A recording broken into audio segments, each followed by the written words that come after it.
একদিকে তো পিয়ার না হলে নির্বাচনে যাবো না, আর একদিকে গণভোট না হলে নির্বাচনে যাবো না। ঘরে ঘরে শুরু করে দিচ্ছে বেহেশতে নিয়ে যাবো যদি দাঁড়িপাল্লারে ভোট। একদল গণভোট না হলে নির্বাচনে যাবে না, আরেক দল পিয়ার না হলে নির্বাচনে যাবে না, অথচ তারা ৩০০ আসনেই প্রার্থী ঘোষণা করে দিয়েছে।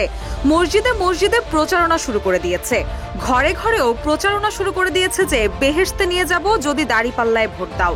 এমন প্রচারণার সমালোচনা করে জামায়াতে ইসলামীকে অতীতের ইতিহাসের জন্য জনগণের কাছে ক্ষমা চাইতে বলেছেন বিএনপি চেয়ারপারসনের উপদেষ্টা জয়নুল আবদিন ফারুক। ৫ সেপ্টেম্বর এক আলোচনা সভায় তিনি এসব কথা বলেন।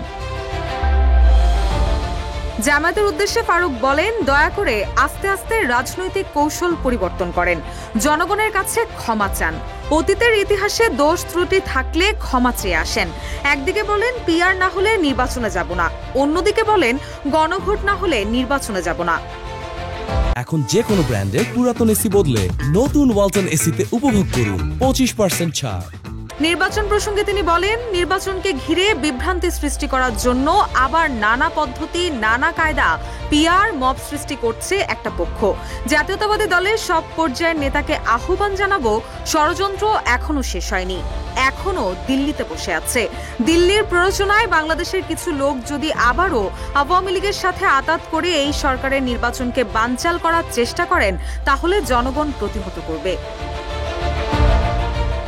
ফারুক আরো বলেন, শহীদ প্রেসিডেন্ট জিয়াউর রহমানের নাম মুছে ফেলার জন্য ১৬ বছর ধরে অনেক চেষ্টা করা হয়েছে। মানুষের হৃদয় থেকে শহীদ জিয়ার নাম মুছতে পারেনি। পাথর মেরে ছবি ভেঙে ফেলা যায়, কিন্তু হৃদয় থেকে নাম মুছে ফেলা যায় না। এদেশের জনগণ জানে শহীদ জিয়ার দল যতবারই ক্ষমতায় গিয়েছে জনগণের সঙ্গে বিশ্বাসঘাতকতা করেনি। তারেক রহমানের যে আত্মত্যাগ, অন্তর্বর্তী সরকার যদি একটি সুষ্ঠু নির্বাচন উপহার দিতে পারে তাহলে তারেক রহমান বাংলাদেশের প্রধানমন্ত্রী হবেন। রুশা সুর, নিউজ ডেস্ক, ইত্তেফাক।